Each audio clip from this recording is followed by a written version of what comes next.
Good afternoon.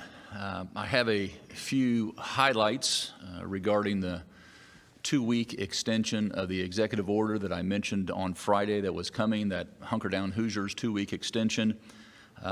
First, let me just say that we've clearly listed in this executive order, this edition of it, all of the essential manufacturing operations doing business are done so with the health and the safety of every employee in mind. I want to thank everyone that's been doing that already to date, but we want to make sure all of those measures, working 6 feet apart from one another, making sure you're washing hands on a regular basis, making sure that there's hand sanitizer, et cetera, that all of that is available for every employee. All of that information can be found on the executive order, as I mentioned.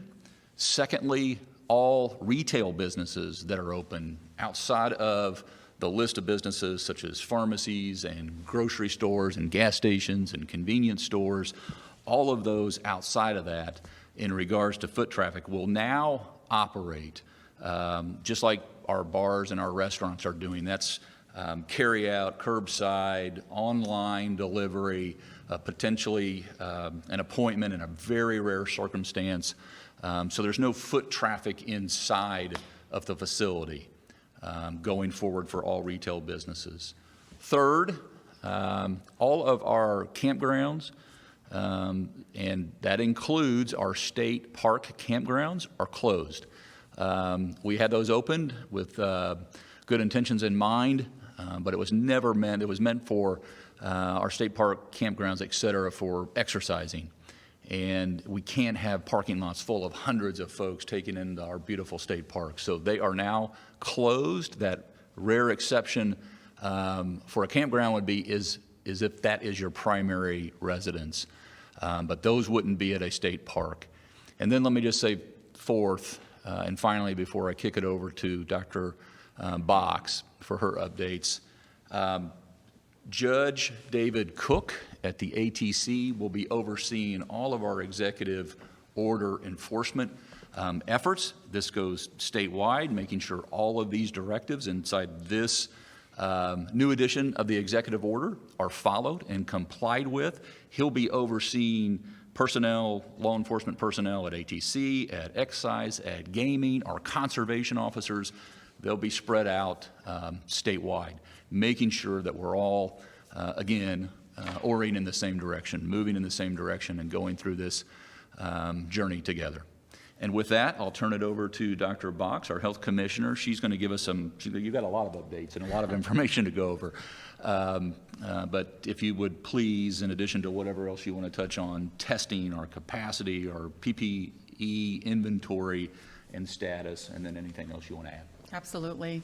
Thank you, Governor. I do have a lot of updates today with some slides, so I do want to get started with that. And I am going to update you on testing in the state of Indiana as it stands now and future testing. We're going to talk a little bit about personal protective equipment, talk about ventilators and ICU beds as we go through all these slides today. In just over a month, our testing for COVID-19 in the state of Indiana has expanded with our addition of not only the State Department of Health lab, but Eli Lilly, IU Health, LabCorp, and Quest testing. As all of these labs have come on board, we have been able to significantly increase our testing. On April 5th, Indiana had the highest number of tests in one day. That was 3,548. The day before that, it had been 2,860. This is just a little bit below what we deem our maximum capacity to be right now, which is 3,700 tests per day. This has allowed us to expand our testing criteria, which I mentioned last week, in that we are including also our symptomatic pregnant patients. They've always been included in the testing, but are really underlining and underscoring the need to test any symptomatic pregnant patient because of their immune compromise. We also have included individuals that have high BMIs, meaning that their weight compared to their height is very high, and individuals that have underlying health concerns that are seen by clinicians if they're suspected to have COVID-19 should be tested. Since we have more capacity for testing at this time, we really are looking to our providers that are seeing patients in the hospital, in the emergency room, or admitting to make sure that they are testing for COVID-19, and especially these high-risk populations. By adding labs like MACL, Alverno, Deaconess, Quantigen, and potentially at Purdue, our hope is to be able to process more than 6,300 tests a day across the state in just the coming weeks. Although testing swabs and media remain a concern, I believe that we can reach these levels and are considering alternate ways of actually obtaining these swabs. We're also working to increase testing in northern and southern Indiana parts of our state, specifically for our first responders, our healthcare providers, our long-term care workers, et cetera, as we have been able to do here in central Indiana. More about that later this week. We've also had some questions about how Indiana's testing numbers compare to those surrounding states, and this slide shows you how Indiana's testing compares to testing being done in the state of Illinois, Ohio, and Michigan. Illinois and Michigan, as you can see, are testing about 460 individuals per 100,000 of their population. Ohio and Kentucky are testing about 373 per 100,000, and Indiana is testing 336 per 100,000. I also want to update you on the status of personal protective equipment here in Indiana. When we began planning for this pandemic, we calculated how many masks we would need if we could use our PPE to its absolute best, if we could protect everybody in the 100% fashion that we would like to do, not at the time of a pandemic, versus if we conserved as strictly as possible how we would be able to conserve our PPE. The best case scenario when we are using very strict conservation means that we would use about 50,000 masks a day, and that's with conserving. What we have received from the Strategic National Stockpile conservatively would cover about 13 days if the state of Indiana received no further supplies. That means that our hospitals were not receiving their normal supplies, which they are. They have noticed some slowing in receiving their supplies and some decreased amounts, especially more of our independent hospitals, but they are continuing to get PPE from their providers and their suppliers. We have currently distributed more than 80% of what we receive to hospitals and our local health departments. We have very limited supplies remaining for emergencies, and we will prioritize our hospital, our EMS, and our long-term care facilities with this. That's why it's more important than ever that you, if you have PPE, please donate it to your hospital, your long-term care facility, or to your EMS. If your business has the ability to make these products, then fire up your lines because we're ready for it. And if you're not conserving the PPE that you have, the time to start was actually several weeks ago, but definitely start it now. As I've said before, the Strategic National Stockpile was never meant to actually be able to help every state in the United States with all of their PPE needs throughout the pandemic. Likewise, state health departments were never built to supply all the PPE needed in every hospital, every local health department, every EMS, every long-term care facility. We're not sure if we'll be receiving any additional supplies from the National Strategic Stockpile at this time. We are continuing to make requests through FEMA and will work to buy personal protective equipment anywhere that we can. But until I have those supplies actually in my hand, I cannot promise that we can replenish anyone's PPE. As a healthcare provider, that is incredibly hard for me to say, and I know that as a healthcare provider and a first responder, that's even harder to hear. But that's the reality that every state across the United States is facing at this time. This is just another reason for why we need every Hoosier to hunker down.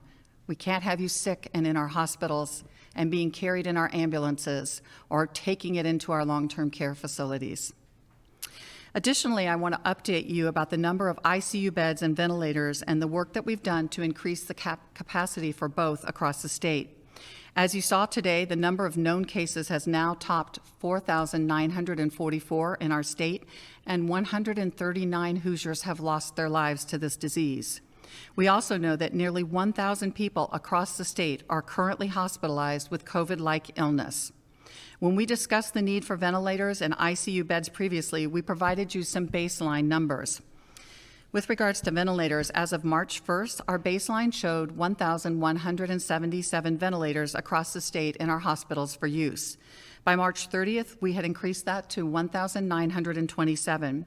As of today, We have 2,642 vents that are available and actually in our hospital systems to be used, with another 455 that have been identified for potential use if needed, for a total of 3,097 ventilators. Another way to show you the ventilator capacity is on this slide, and also it shows you the usage of ICU beds here in the state of Indiana. As of April 5th, 27% of the vents in our hospitals are in use, with 17% being used by COVID patients. With regards to ICU beds, as of March 1st, we had a baseline of 1,132 ICU beds in the state of Indiana. As of April 1st, that number had increased to 2,188 because our hospitals had done such an incredible job of converting every possible room into an ICU room. And by April 4th, that had jumped to 2,964, as you see on this slide. About 58% of those ICU beds across the state are currently occupied, and that about 60% occupancy rate has maintained very stable over the last week. Of those 58% of ICU beds that are occupied, 31% of those are occupied by COVID-19 patients. And lastly, today I have the unenviable task of informing you of a very serious outbreak of COVID-19 at one of our long-term care facilities. You asked me, and I said from day one what was my biggest fear as a state health officer, and that was that we would have an outbreak in a nursing home, like the one we witnessed in the state of Washington. Unfortunately, just like the state of Washington and Maryland, we here in Indiana have had a significant outbreak in a nursing home that has taken to date the lives of 11 residents related to COVID-19. This outbreak is occurring at Bethany Point facility in Madison County. The State Department of Health has been working with them since March the 26th, when they first requested our strike team to engage. On March the 27th, our strike team and a nurse surveyor visited the facility and tested symptomatic individuals. At that time, we confirmed 3 positive residents. We have had multiple discussions on that date and several after, and have been in the facility multiple times to discuss infection control, isolation, and to do further testing. Unfortunately, this situation quickly escalated. When we visited on Friday, we were informed that 20 residents were in isolation and that 9 individuals had died. Sadly, 2 more residents have died since then, for a total of 11 deaths. And unfortunately, 3 employees are hospitalized, 2 of which are critically ill. Our team is facilitating the transfer of asymptomatic residents from this part of the facility to another skilled nursing facility. Prior to that, on Sunday, we tested all residents in this particular part of this nursing home that the outbreak occurred, to make sure that even individuals that are asymptomatic, that we're testing them, if they're positive, they will remain quarantined in the facility and not go to another facility. This is a heartbreaking situation and illustrates what a brutal toll that COVID-19 can take on our most vulnerable populations. Unfortunately, this will not be the last outbreak of this kind. If you're a long-term care facility, please be sure that you are following the infection controls guidance. Please make sure that you're not letting your residents get together for meals or for gatherings. Please make sure that you're wearing a mask, that anyone that comes in contact with them or is making their food or cleaning their rooms or passing their meds wears a mask and washes their hands carefully. If you have ill employees or residents, take immediate steps to isolate them and reach out immediately to the State Department of Health. We will come out and we will test all of your symptomatic individuals. We will test other individuals that are in and near and live close to them in the residential facility. We will test any employee that appears ill. And we will make sure that you're following the appropriate infection control procedures and isolating these individuals. I can't emphasize enough that we're here to help you. It doesn't matter if we were there just yesterday, we will come again today. If the situation changes, we will come again and again and again to help you, because we know that you want to protect this population and we want to help you to do that. These are our grandparents and our parents. These are our friends, our neighbors, our church relatives. They're individuals that we care about and that we want to protect. So please help us to do that. Thank you. Thank you, Dr. Box. Fred, we'll turn to you now, the Commissioner of the Department of Workforce Development. You were asked a number of questions on Friday, and you were awaiting guidance. You want to share any updates that you have 48 hours later? Sure. So today I'll talk a little bit about the CARES Act and our engagement with the U.S. Department of Labor. There are two specific provisions of the CARES Act that I want to talk about today. So I'm going to use some acronyms, but I'm going to talk about them separately. First, the Pandemic Unemployment Compensation portion of the CARES Act, or PUC. The PUC provides an additional $600 in weekly benefits to those who are eligible to receive regular unemployment benefits under state law. Over the weekend, the United States Department of Labor provided us guidance on how to proceed with paying these benefits. We've been working to quickly revise our systems so that these additional benefits may be sent electronically in the same manner as a claimant's current unemployment benefits are paid. The $600 benefit under PUC is effective as of March 29, 2020, and payable for any week of unemployment through July 31st, 2020. All benefits will be paid retroactively to March 29th. The day the CARES Act was signed into law, our team here in Indiana worked to ensure that we signed all agreements to make sure that Indiana was at the front of the line when this act became effective, which was March 29th. And because we did that, that's why the payments are now retroactive and we're able to take advantage of the entire length of time that this benefit is available. Now on to PUA, the Pandemic Unemployment Assistance portion of the CARES Act. This portion of the Act creates temporary unemployment insurance, a program that's for individuals who do not otherwise normally qualify for unemployment insurance benefits, but who would be working but for COVID-19. This group includes those who are self-employed, independent contractors, gig economy workers, or those who have a limited work history.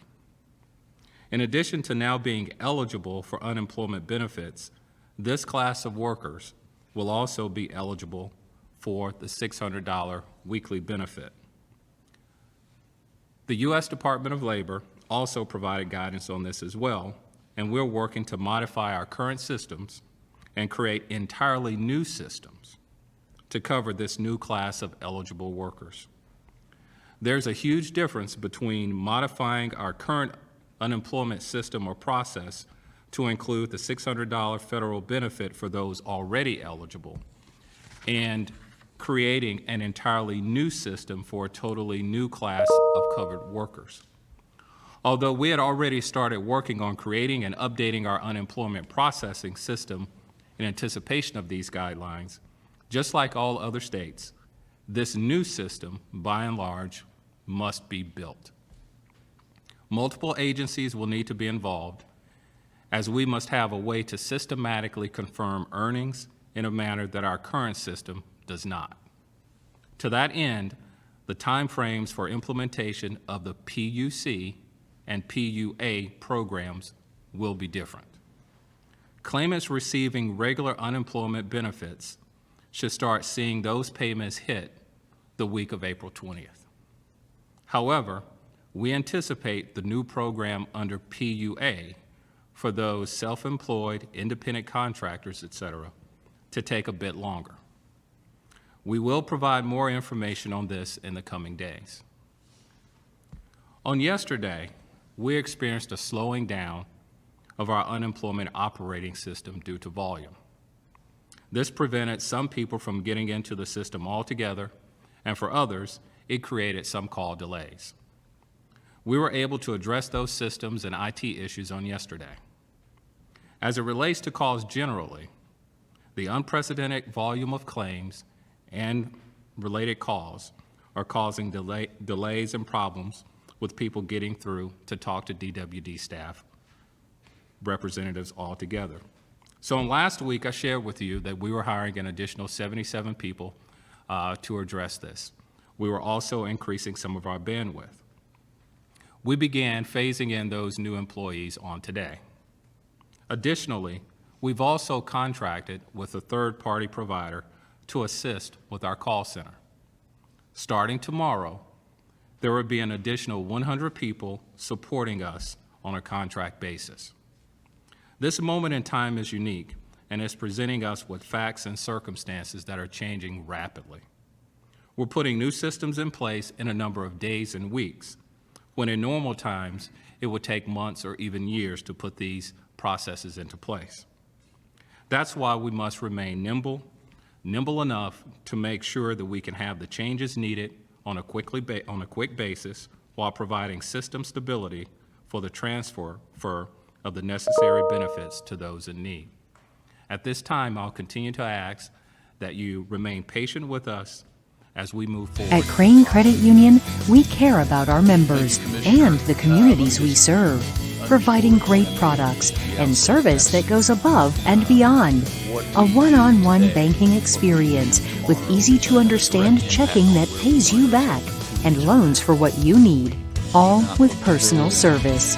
Our promise? To serve both the needs of our members and the communities we serve. Learn more at cranecu.org. As I said last week, This coronavirus special report starts now. Good evening, everyone, and welcome to our special report on the coronavirus. I'm Mike Tang. And I'm Dana Winklepleck. Tonight, we are here for you because we are stronger together. WTWO assembled a panel of experts to answer your questions concerning COVID-19. Of course, remember, for specifics, though, about your own health, make sure you check with your doctor. Yes, absolutely. We want to introduce our panelists tonight. First is Mark Keelman. He's the Director of Quality and Infection Control at Union Hospital. He served in this position for the past 6 years. Beside him is Nathan Boyce. For the past 3 years, he's been the Chief Executive Officer at Regional Hospital. And our next guests include Dr. Edward Rico. He is the Chief of Medical Staff at Horizon Health in Paris, Illinois. He also provides specialty care for those with diabetes or thyroid or hormonal disorders. And next to him, Adam Thacker. He is the Chief Operating Officer at Good Samaritan Hospital in Vincennes.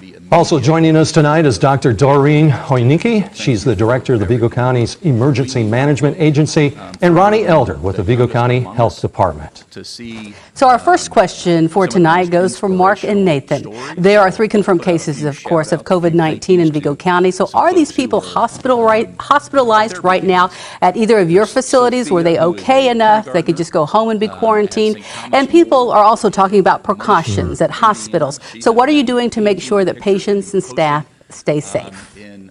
I'll take that. At Union Health, we do have, as I think the public knows, we have 3 confirmed cases of COVID-19. And I'm glad to report that all 3 patients are recovering at home at this point in time and doing well. We're doing everything we can to help with this pandemic, following CDC very closely, Indiana State Department of Health, and all the recommendations that come to us. First and foremost, I think our core goal, our mission is to provide care to patients whenever they need our services. At the same time, it's equally important during this public health crisis that we're able to protect our own staff and protect the community as well. So in a lot of ways, that means innovation, really. So we're thinking creatively and how we can still provide that high level of care and at the same time keeping everybody safe. So I know everybody's familiar with the tent that's gone up at Union Health. And we're also looking at virtual visits and things of that nature to, again, provide the high level of care while keeping our patients, staff, and community safe at the same time.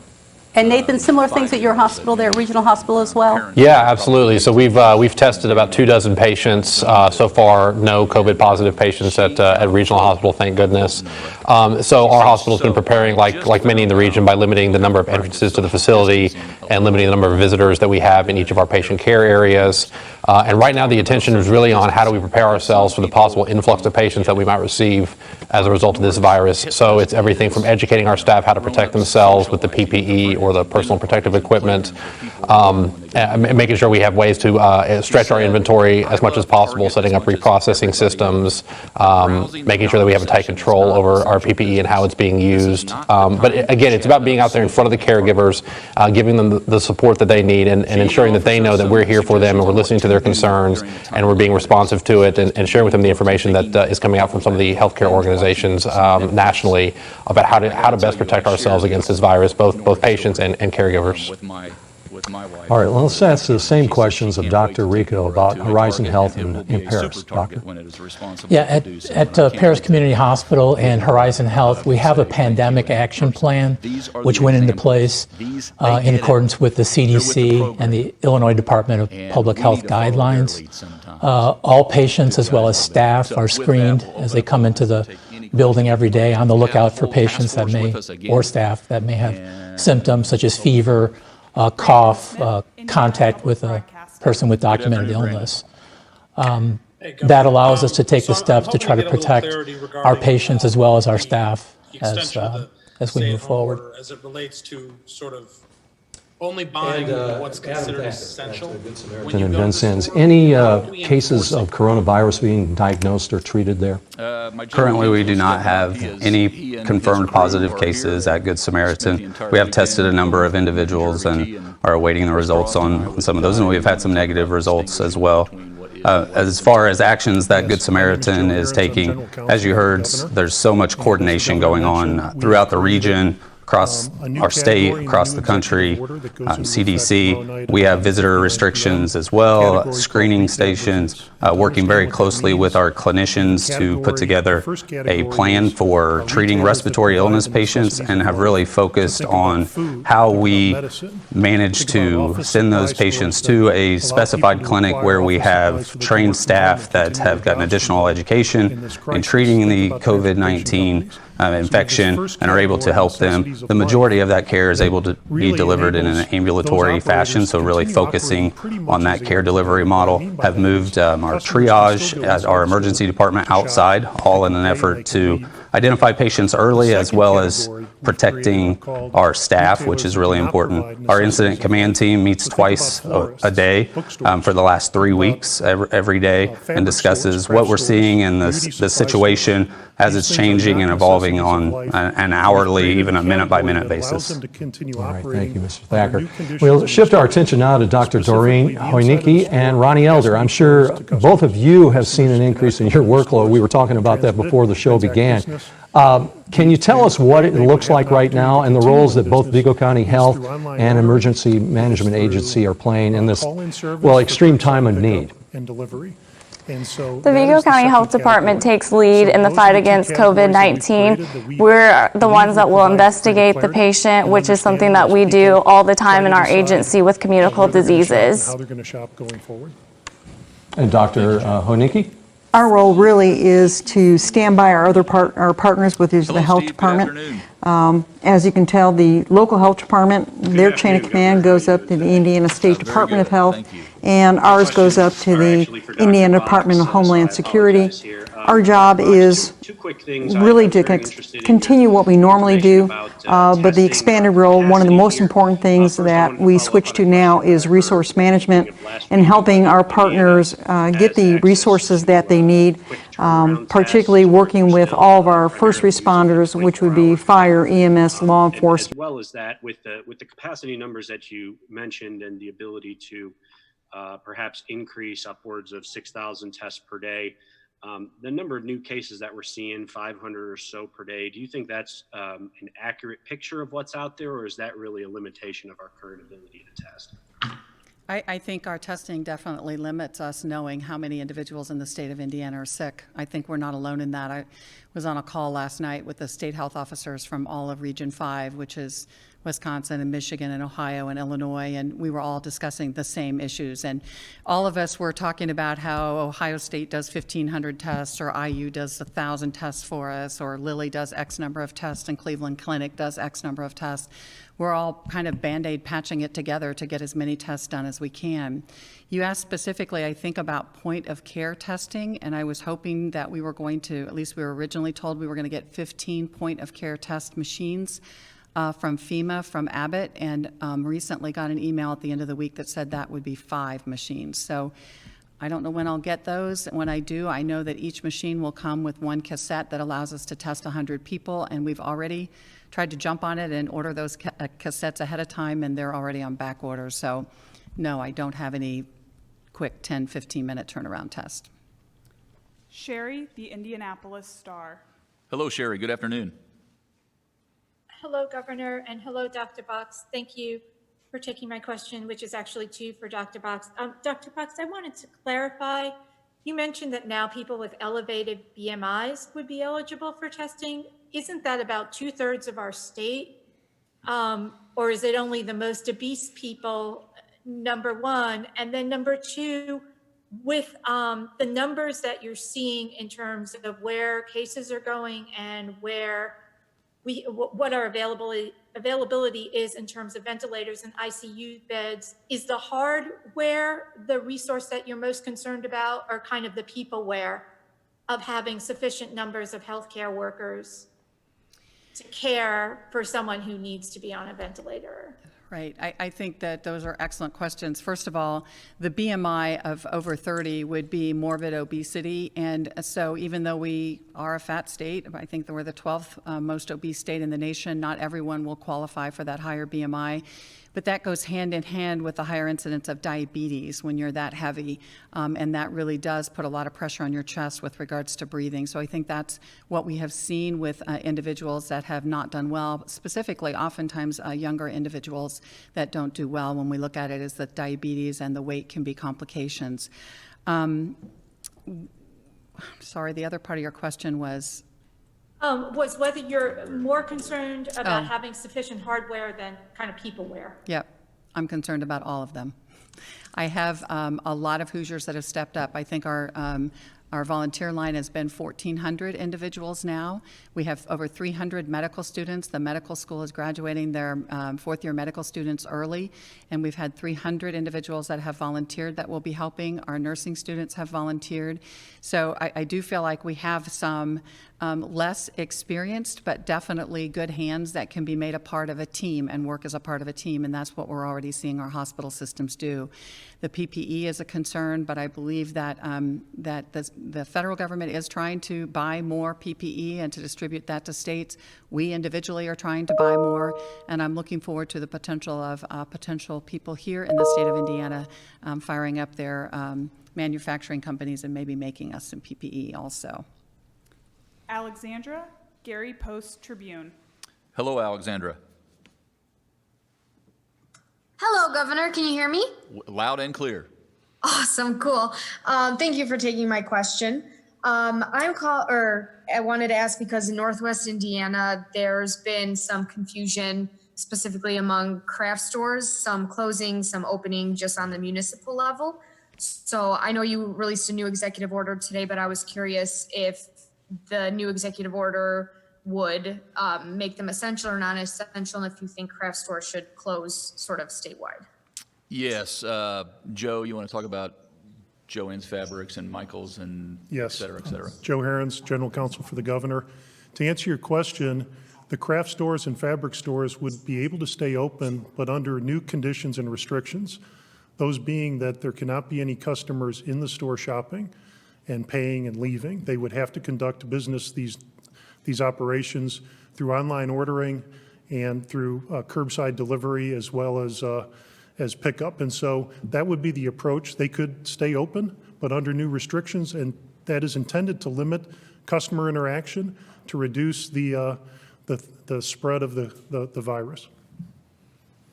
Thank you, Joe. We understand that converting your business model is hard, but it's hard to give the daily reports, and it's hard to realize what's in store for us over the next 2 weeks. So drastic times call for drastic measures. We're all in this together. We're going to get through this 2 weeks, and we're going to look, I hope, on the past few weeks. Matter of fact, in the coming few weeks, that we did the right thing, each and every one of us. When I say we, I'm not talking about state government or local government or the federal government. I'm talking about all of us, we, the people.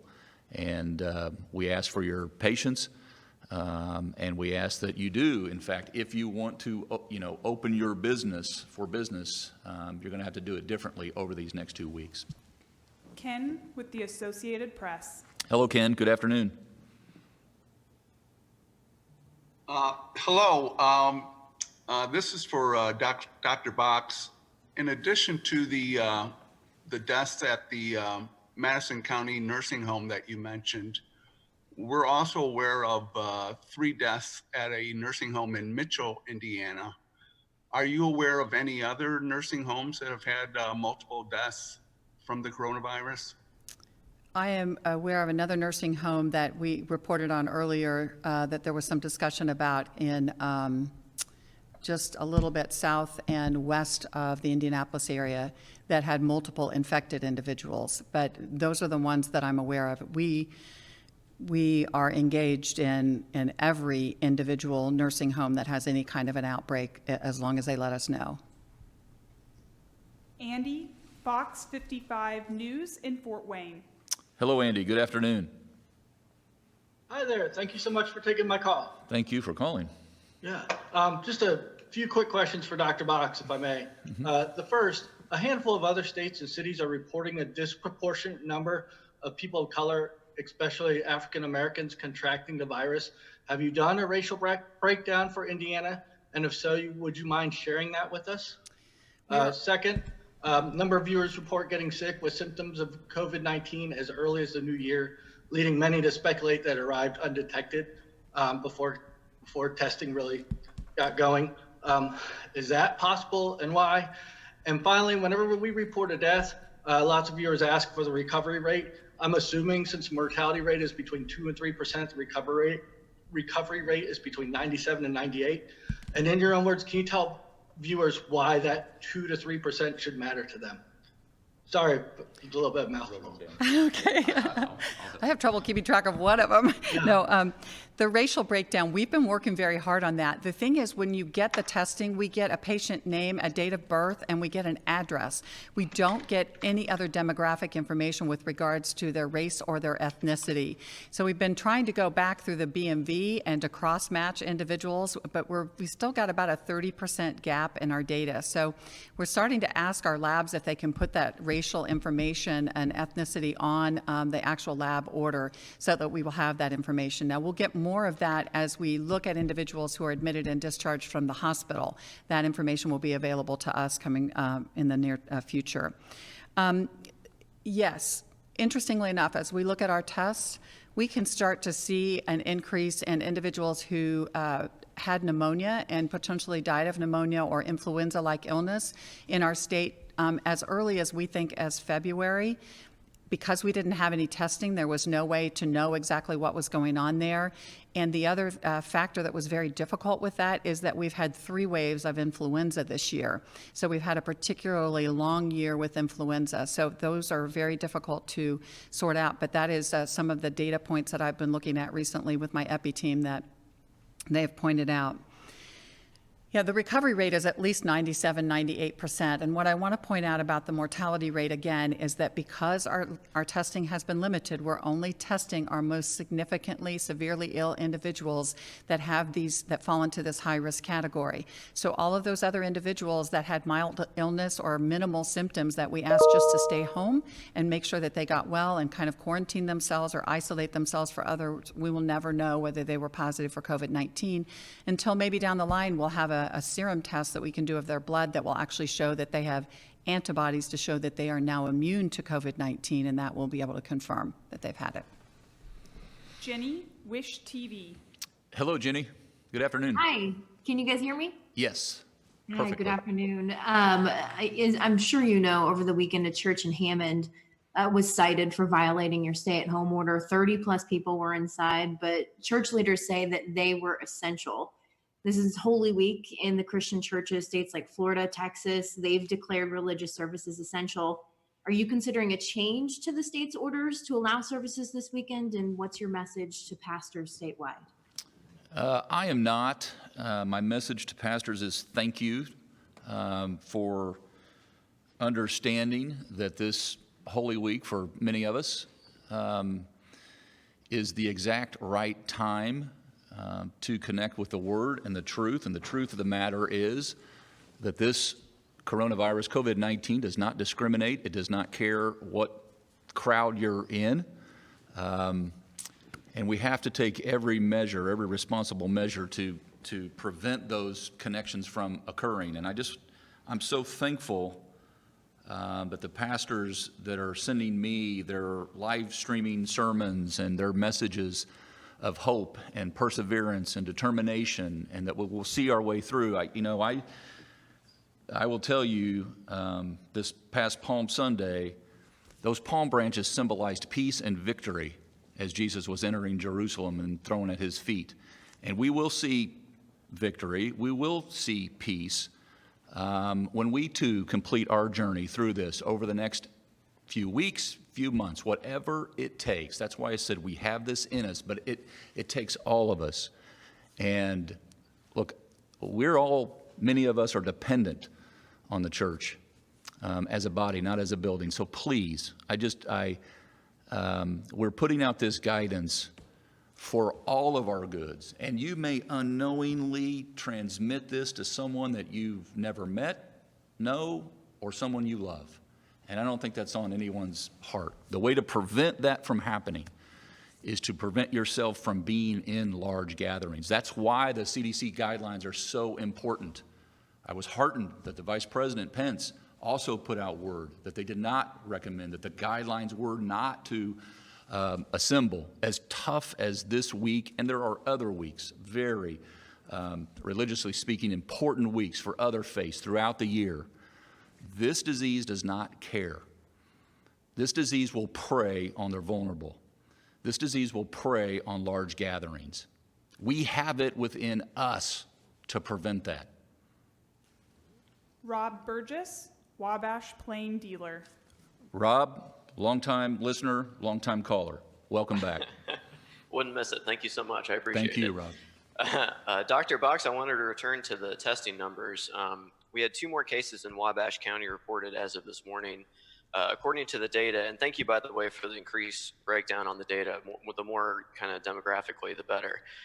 There's also been 52 tests to date. Are all 52 of those, the results are back on those? And I know times are different based on the lab, private, or what have you. But how long, on average, would you say those 2 new cases that were reported today were tested for originally? And are these residents of the county or people who just work here and live elsewhere, or are they hospitalized there and they live somewhere else? So we assign the positivity and the death of if an individual would pass away to the county of residence. And I can't really speak to the 2 that you're talking about as to where those tests went. Again, we are seeing still anywhere between a 5 to 10 to 12 day lag time with LabCorp and Quest because they're sendouts and they're working and doing testing for the entire nation versus the turnaround with Lilly, ISDH, IU Health here locally, and that is about 24 hours. Nikki Kelly, Fort Wayne Journal-Gazette. Good afternoon, Nikki. Governor. I was wondering, Dr. Box, you mentioned obviously the need for PPEs and ventilators still. Has the state purchased any PPE or ventilators for this crisis? We have ordered several PPEs. We have been given a significant amount of PPEs, which has been very much appreciated. We have not been able to purchase any ventilators with the concept that we would be able to get them in time for when we need them within the next 7 to 14 days. Elizabeth, PBS, Michiana. Hello, Elizabeth. We'll come back to Elizabeth. Russ McQuaid, Fox 59. Hello, Russ. Good afternoon. And good afternoon, Governor. A couple questions. Do you have any frustration with other states that have not taken the measures that Indiana has in anticipation that we may beat this virus back here, only to see it rear its ugly head again early this summer because other states did not take your moves? And should Hoosiers expect that the stay-at-home order is going to last at least through May 10th, which would be Mother's Day? I'm not going to assign responsibility to my mother or anyone else's. This virus does not care about holidays. It does not care about what day on the calendar. We'll be driven by the guidance of physicians and scientists, and we'll let the facts speak for themselves. That's what directs our decisions each and every hour of every day. Frustration might not be a word I chose, but I would just ask for everyone to be open-minded and enlightened by the facts on the ground, and we see how this spreads. This is not unique to America. This is global. This is a pandemic by definition, and we see proof positive cases where mitigation efforts have worked. And we see where ignorance or avoidance has not. And the more folks take measures to be safe, not sorry, after the fact, the better off we'll all be. Sarah Clifford, Brown County Democrat. Good afternoon. Hello, Governor. Thank you. I wanted to clarify a couple of things. I heard you say that state park campgrounds were closed. Does this mean that you're keeping hiking trails and biking trails open at state properties? And also, Brown County residents are asking if visitors are allowed to be staying at rental cabins, tourist rentals like Airbnbs at this time. I know hotels and motels are essential, but what about those other types of businesses? Yep. Joe?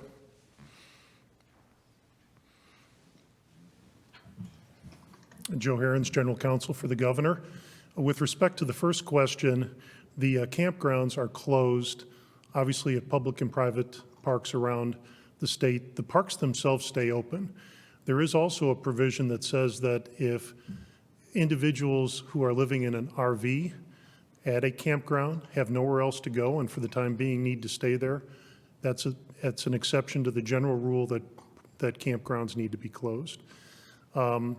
With respect to the second question on hotels, the hotels and cabins, the prisoners or the inmates right now would need to go into correctional placement facilities if they're released from prison, or if they're released, they can always go to their homes if that's a safe environment. She's talking about, I think, the hotels in Brown County for tourists and visitors. Okay. Hotels in general. Hotels in general can stay open and operate going forward under the executive order. They are deemed to be an essential business, and so they can operate and continue to take guests going forward. Lindsay Erdody, the Indianapolis Business Journal. Hello, Lindsay. Good afternoon. Good afternoon, Governor. I wanted to ask about the state budget and the status of that since we last talked about it. Curious if you guys have seen the March revenue numbers yet, or if you guys have identified any particular areas of savings that you could talk about, or given any more thought to whether another revenue forecast is needed. Yeah, I'll ask Chris Johnston to comment here, but we'll also, near the end of the week, be talking more, Lindsay, about our following phases, which will include our economic recovery steps to take. But Chris, you want to talk about how we're going to start seeing numbers come in for April and March? Sure. We have just recently closed the books on March, and as I had said in previous releases, that we were anticipating seeing some impact already in March. But as a reminder, March's revenues really reflect the month of February, and so the month of April will really be the key indicator for what stands ahead of us. March, we did miss our forecast. This will get posted here in the next couple of days, but we missed our forecast by $70 million. But we are still ahead of our forecast year to date. So still in a great, not a great position, obviously, with what's ahead of us, but we're meeting that forecast through March. We have already started working with our agencies as far as looking at cost savings and other areas where we can hold back on expenditures because we do not know what the future holds. But as I mentioned, April will be that indicator. The other thing that we are working on is there has been 3 installments of federal relief legislation. The first was directly to the Department of Health, and they have started using that grant money already. The second installment dealt specifically with small businesses, the Small Business Administration, and the unemployment insurance that you heard from Mr. Payne. And then the last legislation that was adopted about 10 days ago is the CARES Act, and has probably about 40 different revenue streams, of which there will be assistance involving at least a half a dozen or more state agencies as far as providing assistance to those in need. Thank you, Chris. Whitney Downard, CNHI. Hello, Whitney. Hello, Governor. My question is actually for Dr. Box specifically. You talked a little bit about this before, having some influenza-like cases in February. How confident are you that we are capturing all of the deaths when it comes to COVID-19 even now? And, you know, are we consistently coding that across the state, or is that up to coroners in all of the different counties? So it is up to coroners in all of the different counties, but we've had multiple times when we've sent information out to them. We've dealt with the Coroners Association, and they are very much looking for deaths that may be associated with COVID-19, just like they did with regards to drug overdoses. So they've been an incredible partner for us for this. Our hospitals are being very careful to make sure that they are also coding individuals that look like, based on their x-rays, based on their CT scan, even if they're not testing positive for COVID-19, to document their COVID-19 death. Yeah, and please don't be seduced by the argument that COVID-19 is no worse than the flu. I'm not the doctor at the table, but I can tell you the volume, when you're talking about the flu and you're talking about a 7-month season, much different than the intensity of COVID-19 and the traffic that we're seeing in our hospitals. In New York, more people were admitted into the hospital with the coronavirus last week than had been admitted for the flu in its worst week, by a factor of 5. That's what we're trying to prevent here. That's the curve that we say that we're trying to flatten. This is not the flu. So I just don't want to, I want to make sure those wires don't get crossed. Yes. Jeff Smith, WLFI. Hello, Jeff. Hello, Governor. Thanks again for doing this. Had a quick question for Commissioner Payne, actually, about exactly how far behind unemployment benefits are currently running. Well, right now, we're on our 21-day process. And the last we checked, each one of those claims that have been filed within 21 days, we're in the process of making sure that they are out timely. And taking a look at over the weekend just how quickly those claims were coming out, we still are on track. So there isn't a huge backlog right now. So we anticipate that to stay. We hope it stays that way, and we'll continue to monitor it. Cameron Riddle, WRTV. Hello, Cameron. Hey, good afternoon. Question for Commissioner Payne. Do we have an updated number on Indiana's unemployment rate? And then for Dr. Box, at the beginning, you talked about us running out of supplies in 12 days if we don't get additional supplies from the federal stockpile. So are you saying that Indiana, as a government, has exhausted all of its resources now and will need donations from any supply they can get? Any supply they can get? Can you clarify that? Yep. You go first. So I want to clarify that. I wanted to show you the amount in total that we had received from the strategic national stockpile in 3 different shipments. I wanted to show you that total amount. But to show you that related to our estimates for what we would need, if that's all that the state of Indiana got, we would run out within a period of just about 2 weeks. Fortunately, our hospital systems have already a supply chain from which they get a lot of their personal personal protective equipment, as do some of our long-term care facilities and our EMS. But the important thing to know is that even some of those independent hospitals have noticed a slowing in their supply chain, or maybe not getting quite as much. So the emphasis here is on the importance being very, very careful not to waste our personal protective equipment, to make sure that it is being used by healthcare professionals and by long-term care facilities, and to have individuals that have this to please donate us to their facilities as we continue to acquire more. Just a shout out and a thank you to all those Hoosiers converting their lines or their family rooms to make family rooms or to make masks. These are face shields. These are Hoosier companies that have stepped up, and we will make those purchases. So in terms of our unemployment numbers, those numbers are not out yet. They usually are sometime toward the 20th of the month. Insofar as our weekly claims are concerned, we release those every Thursday. This Thursday coming up, we'll release the numbers for the previous week. Ethan Burks. Ethan, WTIU. Hello, Ethan. Yes. Hello, Ethan. Ethan, you should be able to speak. We'll circle back with Ethan. Abdul Hakim Shabazz, Indy Politics. Good afternoon, Abdul. Good afternoon, Governor. Two quick questions. Number one for you.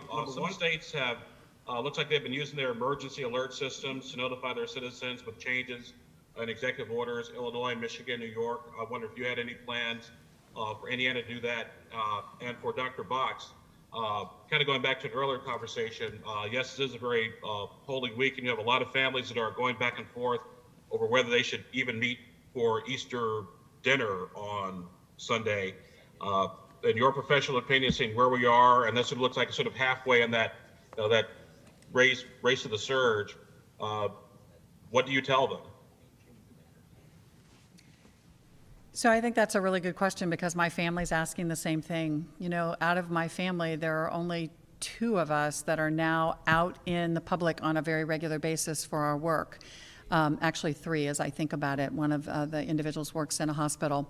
And the biggest concern is obviously that we bring it back to our family. So we will not be seeing my father, who's 88 years old, and we will not be seeing some of my other families that have members that have asthma and other underlying health conditions. We may get together as a very small nuclear family and have dinner together, but we really do a good job of social distancing even then. We were playing, games on the computer together with my son that's in Philly and my brother that's in Pittsburgh over the weekend. So there's a lot of fun that can be had where you don't have to have all 24 or 30 of your family members together. Abdul, we'll use every means and measure that we need to. Our final question is from Michael at WBEZ. Hello, Michael. Good afternoon, Governor. Thank you so much for taking my question. My question is, as you know, a lot of people are losing their jobs and losing their income and looking at ways to cut back. One of the areas they may be looking to cut back is the cable or internet services to their home. If that's the case, how do you ensure people are getting proper instructions, or kids, through e-learning? Well, the Department of Education is working specifically and directly with, and will continue to work with and through the Department of Education on those exact questions, whether it be remote learning or e-learning, to be able to accommodate in both circumstances. They're doing that every single day, the Department of Education, and we'll continue to support and work with them, those efforts.